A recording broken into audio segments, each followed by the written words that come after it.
Hello बच्चों, नमस्कार सभी को।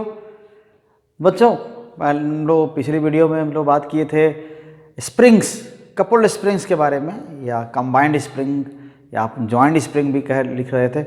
तो इनके बारे में कह रहे थे कि जब 2 या 3, 4 जैसे स्प्रिंग्स क्या करते हैं, उनको ज्वाइन करते हैं, उनको सीरीज में ज्वाइन करते हैं, तो उनकी वजह से इक्विवेलेंट स्प्रिंग कांस्टेंट क्या होता है, साथ में किसी ब्लॉक का पीरियड ऑफ ऑसिलेशन क्या होता है, ये सब उन्होंने बात किया। अब इसकी बारी है इसकी, हम लोग अब जाएंगे इसके साथ स्प्रिंग्स कपल्ड पैरेलल, या उनका पैरेलल कॉम्बिनेशन भी कहते हैं स्प्रिंग्स का। तो अभी यहाँ जो फिगर में बना हुआ है वो 2 स्प्रिंग्स का है। और पैरेलल कहने का मतलब क्या है, जो ज्योमेट्रिकली विजिबल पैरेलल वाला मामला नहीं है। पैरेलल कहने का मीनिंग यही होता है कि जो भी स्प्रिंग्स हैं उनके जो रिस्टोरिंग फोर्सेस हैं एक ही ओर काम कर रहे हों, एक ही डायरेक्शन में काम कर रहे हों, तो ये पैरेलल कॉम्बिनेशन है स्प्रिंग्स का। तो ये जितने कॉन्फ़िगरेशन दिखाए हुए हैं ये सभी क्या है, स्प्रिंग्स की पैरेलल कपलिंग है। यहाँ पर भी देखिए, अगर इसको ब्लॉक को डिस्प्लेस कर देते हैं तो दोनों स्प्रिंग्स एक ही ओर फोर्स आप एक्सर्ट करते हैं। और यहाँ पर भी क्या है, अगर ब्लॉक को इधर एक और मेन पोजीशन से इधर की ओर पुश कर देते हैं तो ये स्प्रिंग उधर फोर्स लगाएगा, ये स्प्रिंग भी उधर ही फोर्स लगाएगा। तो इनमें भी वही बात है। और इस फिगर में देखिए जो वर्टिकल स्प्रिंग्स हैं, इन दोनों में क्या है, स्प्रिंग का फोर्स ऊपर ही है। इन दोनों में क्या है, यहाँ पर भी दोनों स्प्रिंग्स का फोर्स ऊपर ही है। So in all these cases springs are applying forces in same direction. Okay, so block पर जो फोर्स लग रहा है वो सेमी डायरेक्शन में है। तो हम इस पर आज बात करने वाले हैं, इनके लिए इक्विवेलेंट स्प्रिंग कांस्टेंट पता करेंगे। लेकिन इससे करने से पहले आपसे निवेदन है, आपसे रिक्वेस्ट है कि अगर आप चैनल पर नए हैं तो चैनल को सब्सक्राइब कर लीजिए, वीडियो को पूरा देखिए, दूसरों तक शेयर भी करिए, और अपने कमेंट ज़रूर दीजिए कि आपको वीडियो कैसा लगा या कहाँ पर आपको दिक्कत हो रही है। तो ठीक है बच्चों, चलते हैं, हम इस पर बात करते हैं कि ये क्या सिचुएशन है इन कॉन्फ़िगरेशंस में।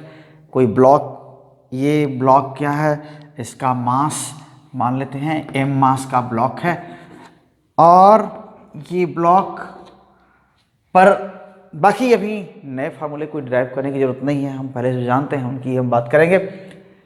तो इन सभी सिचुएशन में क्या हो जाएगा, जितने कॉन्फ़िगरेशन हैं सब में फोर्स, स्प्रिंग्स का फोर्स एक ही डायरेक्शन में लगते हैं ब्लॉक पर, इसीलिए पैरेलल है। तो क्या यहाँ पर कह रहे हैं, in given configurations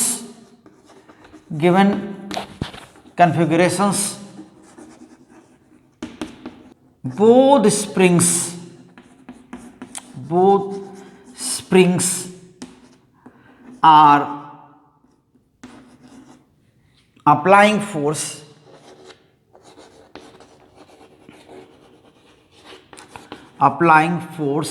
okay, on the block in the same direction,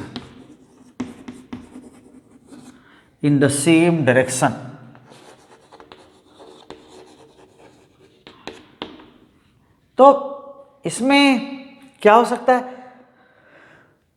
इसीलिए पैरेलल है। Okay, so these configurations are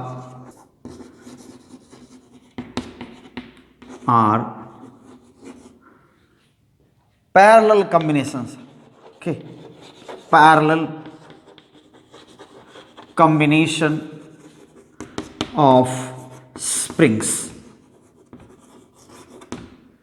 okay, और यहां पर जो दिया हुआ वो 2 स्प्रिंग्स। तो जो यहां स्प्रिंग दोनों हैं, इन दोनों के लिए ब्लॉक एक ही है, और उस ब्लॉक का डिस्प्लेसमेंट जो भी है दोनों के लिए सेम है। तो यहां डिस्प्लेसमेंट कॉमन है, वो सीरीज वाले जैसा नहीं कि एक स्प्रिंग का एलोंगेशन ज़्यादा है, एक का कम है, या जैसा भी हो। यहाँ पर जो दोनों स्प्रिंग्स हैं दोनों का एलोंगेशन या कंप्रेशन, या एक का कंप्रेशन एक का एलोंगेशन क्या है, लेंथ में सेम है। भले स्प्रिंग हार्ड हो, एक थोड़ा सॉफ्ट हो, या फिर जैसा भी हो, लेकिन एक चीज है, दोनों के लिए लेंथ में चेंज एक ही होगा, एलोंगेशन या कंप्रेशन एक ही होगा। जैसे यहाँ से अगर ये मीन पोजीशन है, अगर यहाँ से हम खींच दें तो चाहे ये हार्ड हो एक सॉफ्ट हो तो भी दोनों में क्या हो जाएगा, दोनों में जो लेंथ में चेंज आएगा एक ही आएगा। यहाँ पर है एक जितना बढ़ेगा एक उतना कंप्रेस होगा, है ना, एक जितना स्ट्रेच होगा दूसरा उतना कंप्रेस होगा। यहाँ पर भी है, ये जितना कंप्रेस हो रहा है उतना ही ये स्ट्रेच हो रहा है, ये क्या है दोनों एक जैसे उतना ही स्ट्रेच हो रहा है। तो दोनों सिचुएशन में एक चीज़ कॉमन है, और वो चीज़ क्या कॉमन है, डिस्प्लेसमेंट। ओके, सो डिस्प्लेसमेंट और एलोंगेशन क्या है, इज कॉमन। तो एक तो हो गया।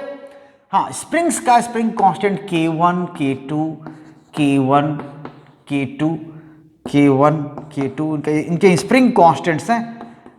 और तो फोर्स जो लग रहा है स्प्रिंग्स का एक ही डायरेक्शन में है, तो net force on the block will be sum of force exerted by individual springs, यही तो होगा। So net restoring force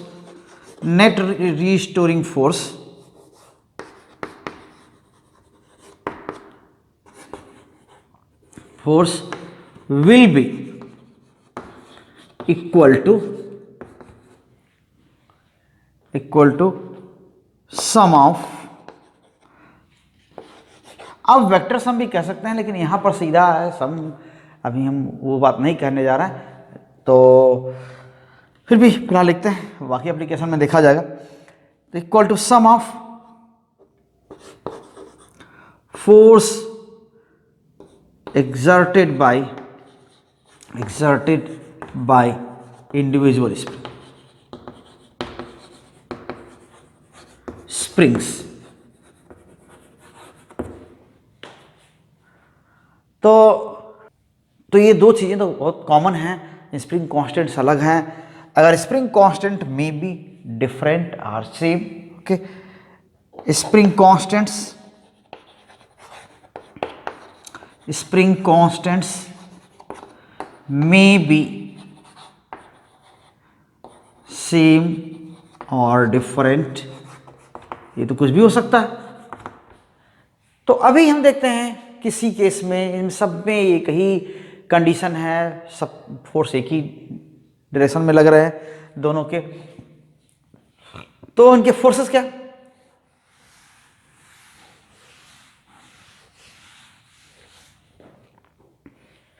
okay, so force of first spring F1, this is equal to minus K1x, or and force of second spring F2 equals minus K2x। तो फिर क्या हो जाएगा, then net restoring force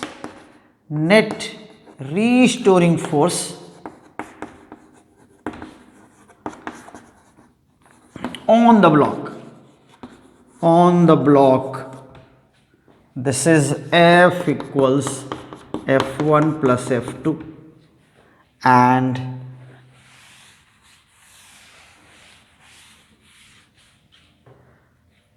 this is minus K1x minus K2x, or F equals minus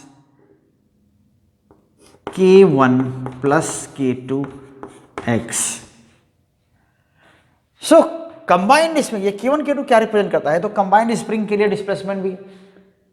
so X is net force, means कह रहे हैं ये net restoring force on the block क्या है, ड्यू टू कॉम्बिनेशन F है, और डिस्प्लेसमेंट X है। तो K1 प्लस K2 क्या रिप्रेजेंट कर रहा है? So here K1 plus K2, so K1 clearly here, okay, clearly K1 plus K2 is representing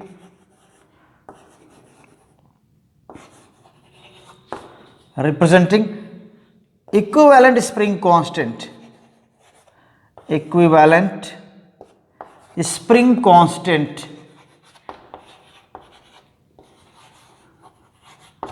of the combination.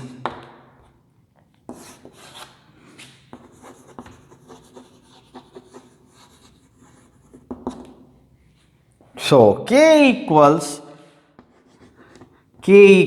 equals K1 plus K2,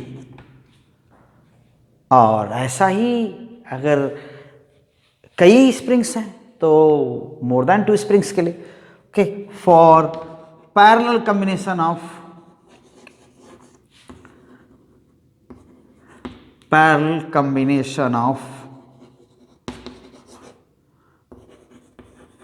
more than 2 springs,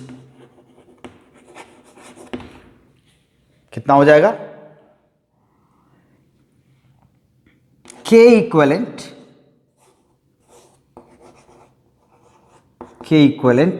K1 plus K2 plus Kn, और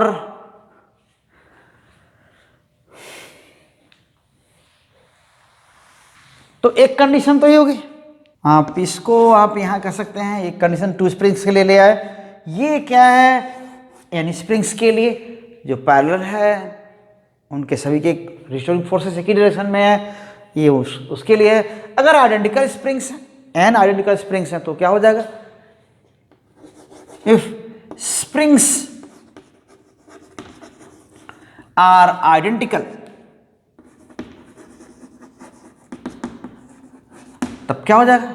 then K1 equals K2 equals K3 equals and so on Kn, okay, and this is equal to K मान लेते हैं। तब फिर क्या हो जाएगा? सभी K हैं, then K equivalent equals N K क्या है? वन स्प्रिंग का स्प्रिंग कांस्टेंट है, और आइडेंटिकल स्प्रिंग्स हैं, एन स्प्रिंग्स हैं जिनको पैरेलल ऐसे ही कपल किया गया है, और उनका जो कंबाइंड स्प्रिंग कांस्टेंट है वो ज़्यादा है। मीन्स बहुत ज़्यादा फोर्स लगाने के बाद भी थोड़ा सा कंप्रेशन होगा। बहुत सारी पैरेलल स्प्रिंग होगी तो ऐसा ही होगा। बहुत सारी जगह आप ऐसा इसका एप्लीकेशन देखते होंगे कि कई स्प्रिंग लगे होते हैं एक साथ में, तो इस तरह से स्प्रिंग्स का पैरेलल कॉम्बिनेशन हुआ। ठीक है, तो कॉम्बिनेशन में यही है, और चीज़ें हो सकती हैं। कई बार स्प्रिंग्स का कॉम्बिनेशन आप देखते होंगे कि ये यहाँ पर ऐसे है, एक यहाँ बना हुआ है, ये ब्लॉक है, तो ये सब एप्लीकेशंस हैं, ये केसेस हैं, डिफरेंट केसेस हैं। हम लोग ये सब चीज़ों को प्रॉब्लम्स डिस्कस करेंगे तो इन सब चीज़ों को देख सकते हैं। और यहाँ पर ये फोर्स, ये भी ऑसिलेशन होगा, इनको हम प्रूव कर सकते हैं कि हाँ ये ऑसिलेशन भी हार्मोनिक ऑसिलेशंस हैं। तो ठीक है, वो तो बाद की बातें हैं, वो एप्लीकेशन की बातें हैं, तो उसमें देखा जाएगा। फिलहाल ये जो पार्ट है इन कपलिंग का, तो इतना ही है इस वीडियो में और इस पार्ट में। तो उम्मीद करते हैं कि ये समझ में ज़रूर आया होगा। अगर आपको कोई डाउट होगा तो ज़रूर अपनी बात पहुंचाइएगा मेरे तक। फिर एक बार रिक्वेस्ट है कि आप ज़रूर वीडियो को शेयर करिए और पूरा देखा करिए। तो अगले वीडियो मिलते हैं और उसमें आपको बताएंगे कुछ डैम्पिंग और फोर्स्ड ऑसिलेशंस, ये सब की बात होगी। तो मिलते हैं अगले वीडियो में, तब तक के लिए thank you, all the best.